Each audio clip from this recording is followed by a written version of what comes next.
Internal energy या सिस्टमची increase झाली आहे and this is D E. म्हणजे जी हीट आपण सप्लाय केली ती वर्क डन साठी यूज केली गेली. उरलेली इंटरनल एनर्जी इन्क्रीज करण्यासाठी यूज केली गेली. तर D Q is equal to D W plus D E आपण असं लिहू शकतो का? हो, लिहू शकतो. By first law of thermodynamic.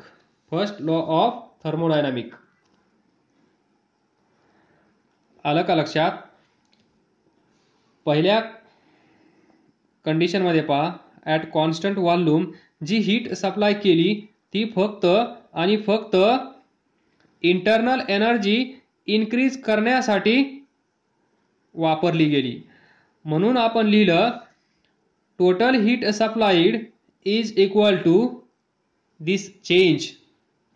हा चेंज कोणता आहे? इंटरनल एनर्जी त्या सिस्टमची एवढी इन्क्रीज झाली आहे आणि हा चेंज कशाच्या बरोबर असेल? जेवढी हीट आपण देत आहोत त्याच्या बरोबर. त्याचप्रमाणे इथे जेवढी हीट आपण सप्लाय केली त्या हीटचा वापर कशासाठी केला गेला? तर पहिला आहे इथे हा पिस्टन वरती गेला त्यावेळेस काहीतरी वर्क डन झाला असेल. ते वर्क डन घडून येण्यासाठी काही हीट वापरली गेली. त्याचबरोबर या सिस्टमची या गॅसची इंटरनल एनर्जी इन्क्रीज करण्यासाठी पण काहीतरी थोडीशी तरी हीट यूज केली गेली असेल.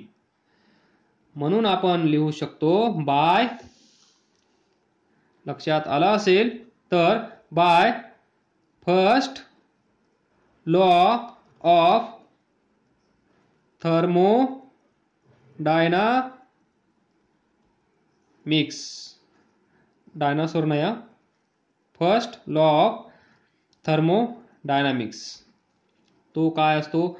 Total heat supplied, constant pressure आहे त्यामुळे पी लिहायला विसरू नका, is use to do work done. लिहा मग work done.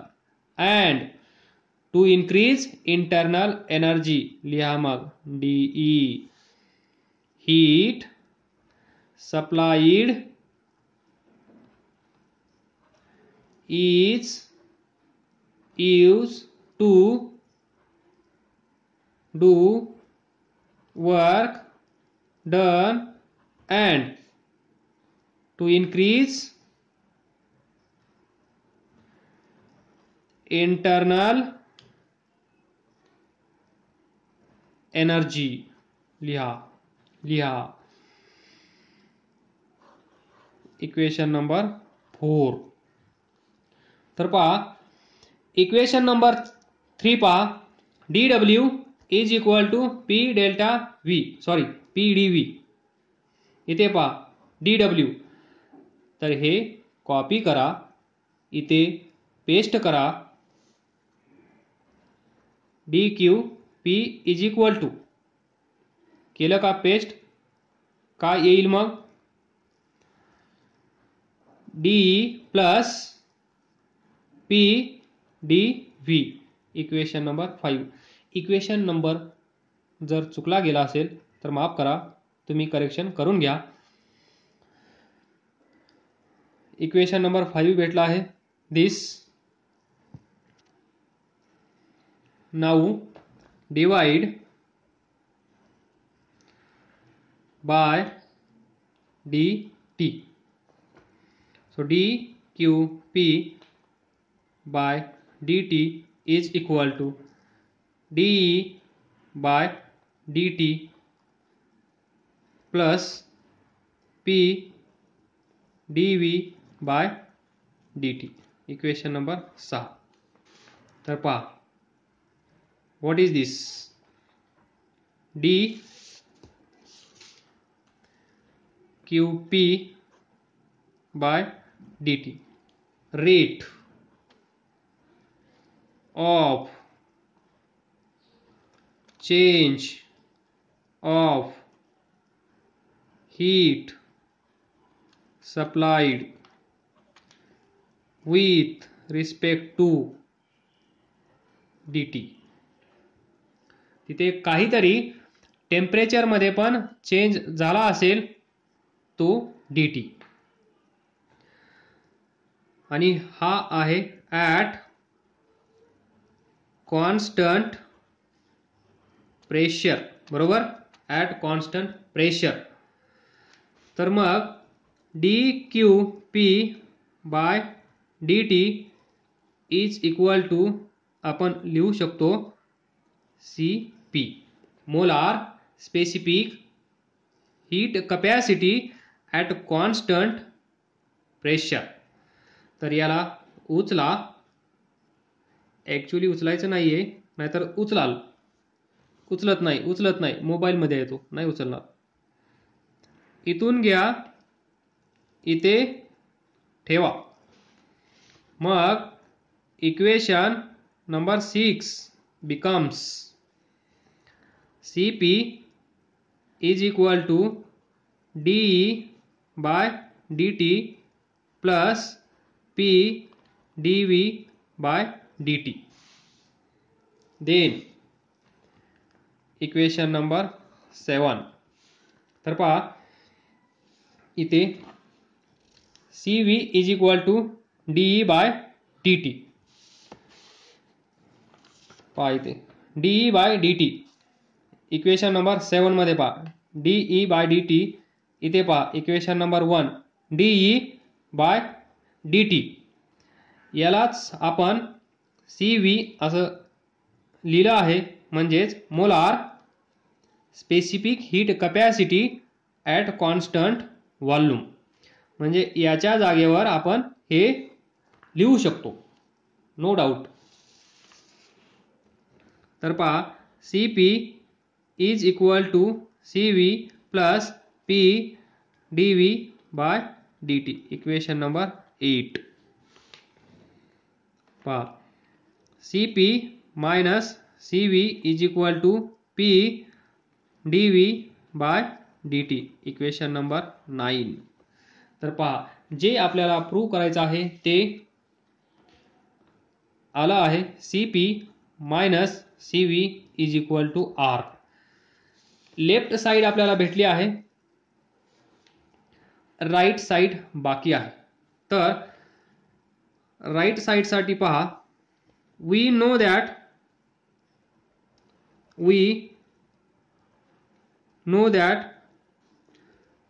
ideal gas equation PV is equal to nRT. here Mayer's relation मध्ये आपण गॅस किती घेतला आहे, गॅस किती घेतला आहे 1 मोल, म्हणजेच n ची व्हॅल्यू 1 असेल की नाही इथे,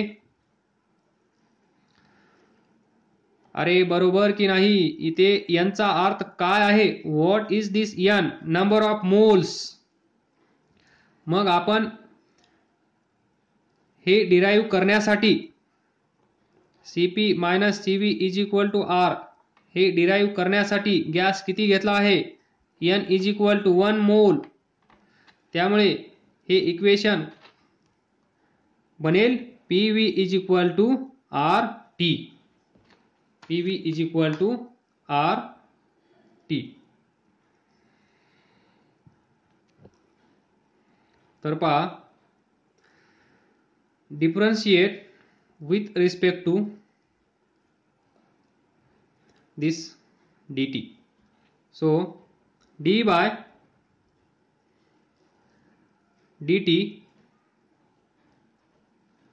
PV is equal to d by dt RT. इथे पहा second condition, second case, that is at constant pressure वाली. पहिली कोणती आहे, at constant volume. Second at constant pressure. इथे पहा तर हा प्रेशर कसा झाला, हा P कॉन्स्टंट, तर बाहेर येईल. तर P बाहेर म्हणजे या ब्रॅकेटच्या बाहेर येईल. नाहीतर तुम्ही म्हणाल नोटबुकमधून बाहेर येईल किंवा मोबाईलमधून बाहेर येईल किंवा बोर्डच्या बाहेर येईल, असं काही होणार नाही. हा या ब्रॅकेटच्या बाहेर येईल. तर dV/dt इज इक्वल टू, इथे R युनिव्हर्सल गॅस कॉन्स्टंट, तो पण कॉन्स्टंट बाहेर येईल R. तर काय असेल मग dt/dt, dt/dt 1, तर P dV/dt is equal to R. Equation number 10. तर पहा equation number 9, Cp - Cv is equal to P dV/dt. त्यानंतर equation number 10, P dV/dt is equal to R. तर हे सेम आहे की नाही? जर सेम असेल तर लिहा मग from equation 9 and 10, from equation 9 and equation 10, Cp - Cv is equal to R. Very good, भेटलं एकदाच. हे विसरू नका, Cp म्हणजे molar specific heat capacity at constant pressure. हे काय असेल? Molar specific heat capacity at constant volume. R काय असेल? Universal gas constant.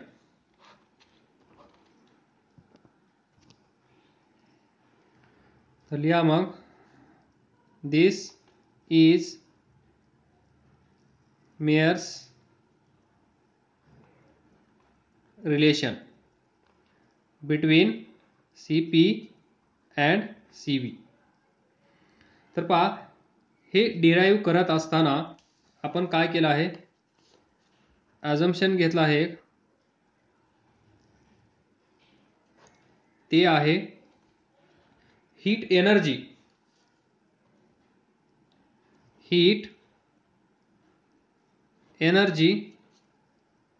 अँड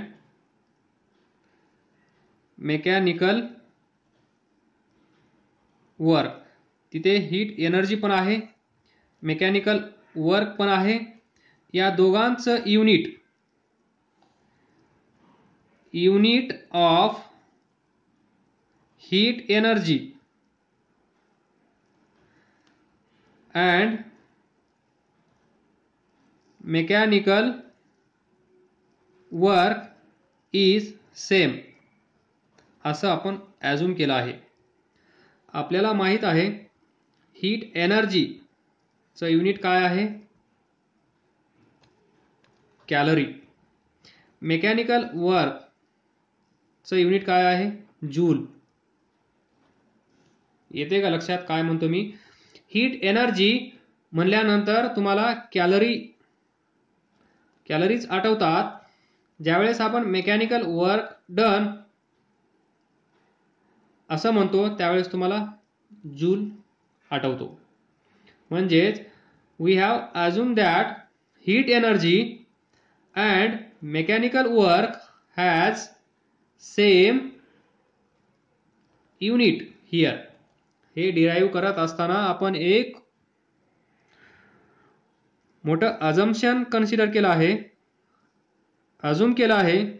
आणि ते अज्युम काय केलं आहे? Heat energy, calories, mechanical work, joule.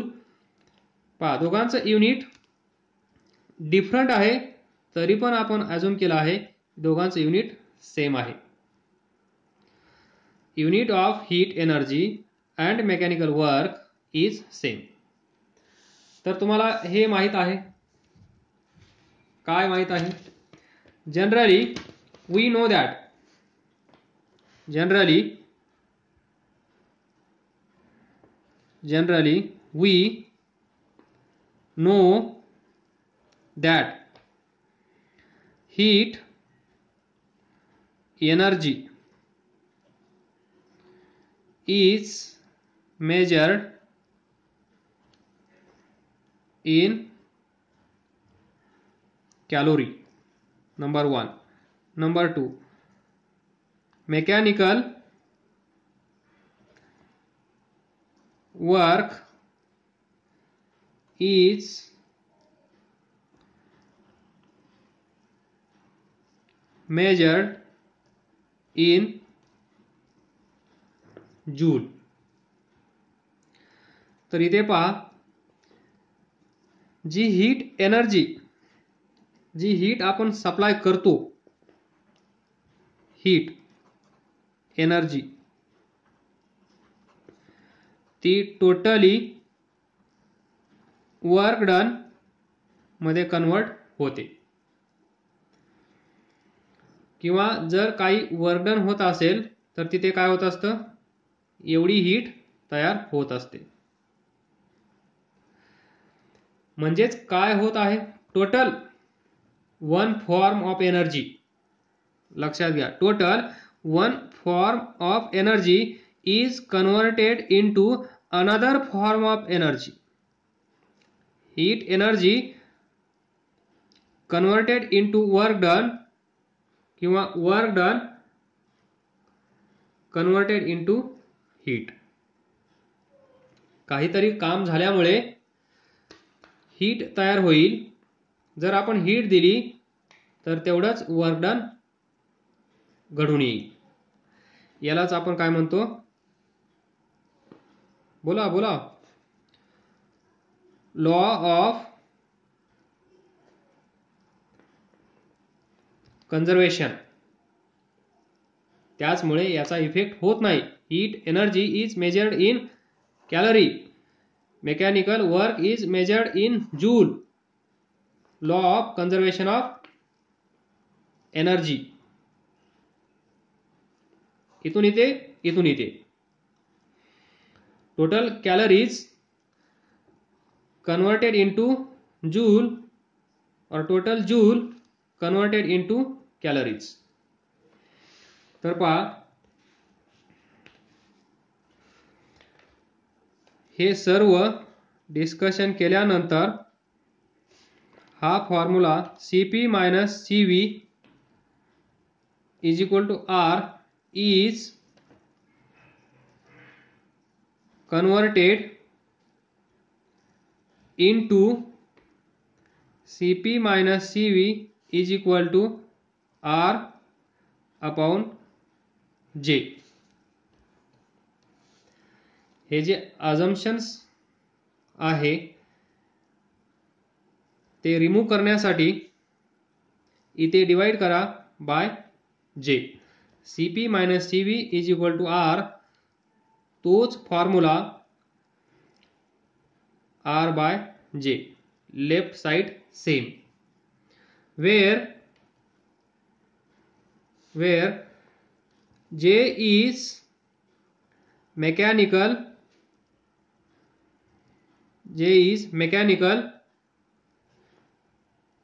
equivalent of heat. mechanical equivalent of heat. पहा, इक्विव्हॅलंट, कॅलरी आणि joule equivalent, mechanical equivalent of heat. हीटचं मेकॅनिकल मध्ये दोघं सेम. हा जे, आणि हा जे तुम्हाला माहित असतो किती असतो, 4.186 जूल पर कॅलरी. यालाच आपण असं पण लिहितो, 1 calorie is equal to 4.186 joule.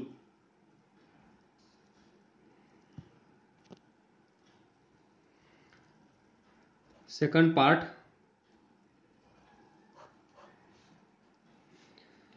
इथे पहिली कहाणी संपलेली आहे. सेकंड पार्ट सुरू झाला आहे, छोटासा आहे, 10 मिनिट लागतील. तर पहा, दिस CP and CV are defined for CP and CV are defined for 1 mole of substance. हे तुम्हाला माहित आहे. त्याचमुळे आपण याला काय म्हणतो, molar. Molar specific heat capacity at constant pressure, molar specific heat capacity at constant volume. 1 मोल म्हणजेच मोलार. तर कालच्या लेक्चरमध्ये आपण पाहिलं molar specific heat capacity is equal to molar specific heat capacity is equal to molar mass into specific heat capacity. आणि याला आपण म्हणतो प्रिन्सिपल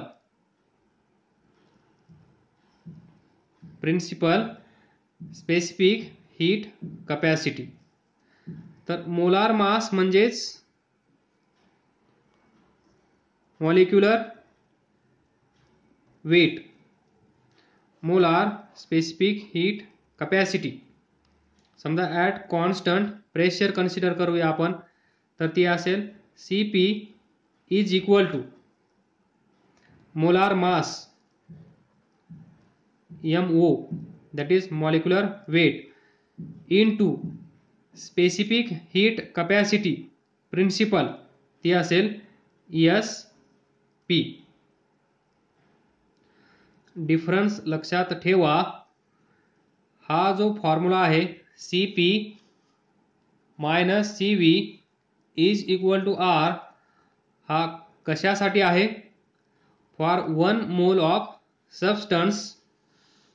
म्हणजे या CP आणि CV ला आपण मोलार स्पेसिफिक हीट्स म्हणतो. त्या जर कन्वर्ट करायच्या असतील स्पेसिफिक हीट कॅपॅसिटी प्रिन्सिपल मध्ये, तर ही डेफिनेशन आपल्याला माहित आहे. Molar specific heat capacity is equal to molar mass into specific heat.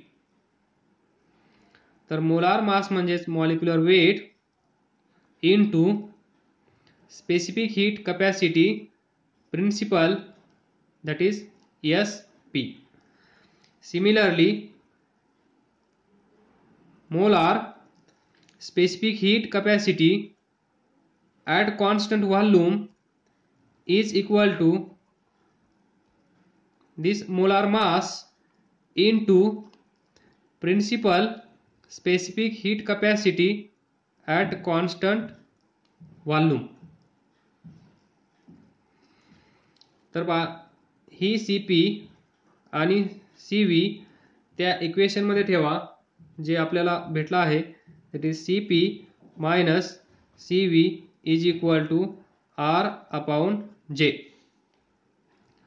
CP म्हणजे MO SP minus MO SV is equal to R by J. M common इकडे येईल, इथे असेल SP minus SV is equal to R upon M naught J. ज्यावेळेस असा formula तुमच्या समोर असेल त्यावेळेस तुम्ही याचं नाव काय असेल पहा. Principal specific heat capacity at constant pressure and volume respectively. At constant pressure, at constant volume is equal to R by m naught J. Molar mass, mechanical equivalent of heat, R is universal gas constant. काही tension नाही आहे, दोन्ही equation सेमच आहेत. Right side लक्षात ठेवायची आहे. तर पहा, फायनली इथे असं लक्षात ठेवा, CP minus CV is equal to R, SP minus SV is equal to R upon m naught J. या दोन्ही काय असतील, मोलार स्पेसिफिक हीट कॅपॅसिटीज, आणि या दोन असतील principal specific heat capacity. Principal specific heat capacities, where J is equal to 4.186 joule per calorie, किंवा 1 calorie is equal to 4.186 joule. This J, this molecular weight और मोलार मास तुम्हाला माहित असेल, R ची व्हॅल्यू माहित आहे. Problem solve. हा होता छोटासा second part.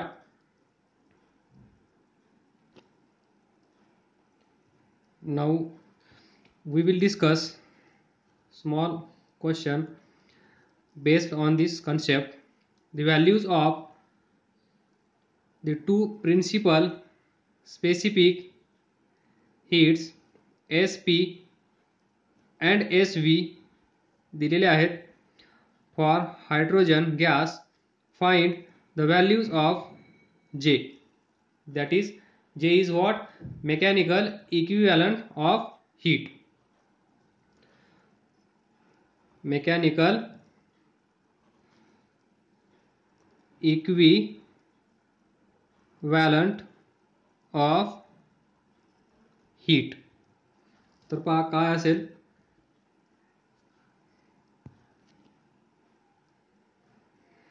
we know that SP minus SV is equal to R upon m naught J, where SP is principal specific heat capacity at constant pressure, SV is principal specific heat capacity at constant volume.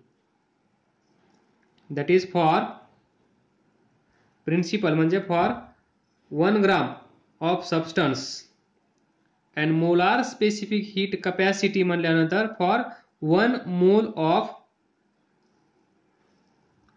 mole of gas. तर पहा इथे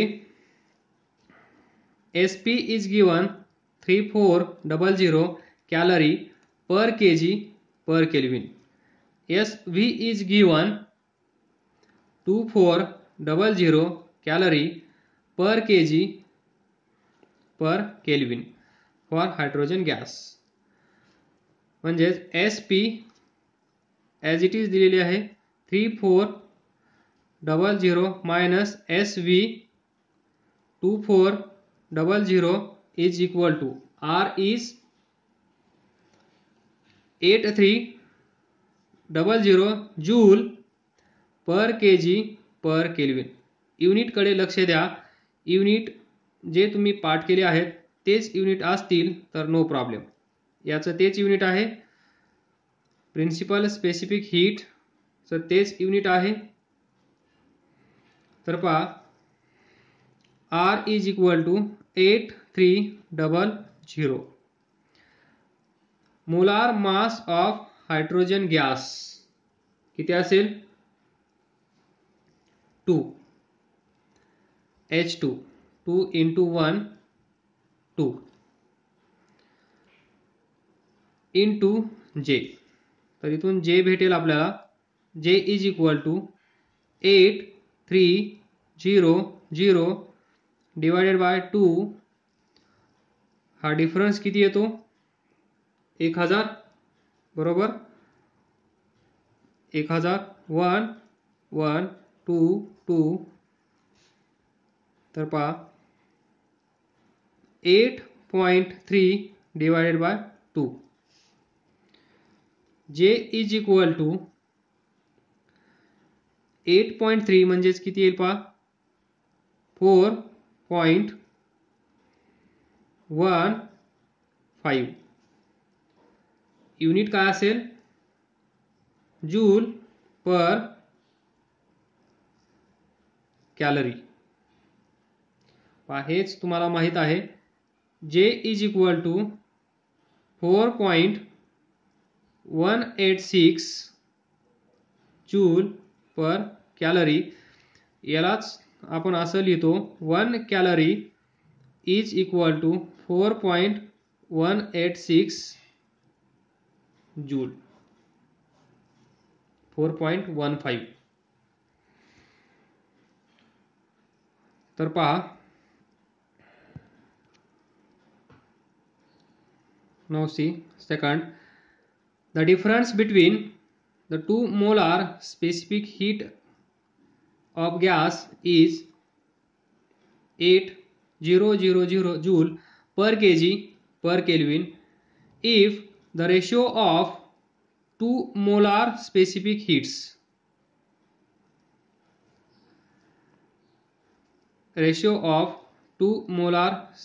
heats is 1.65.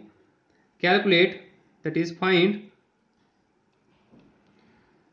2 molar specific heats. 2 molar specific heats, that is CP and CV. काय find करायचं आहे? Molar म्हणजे CP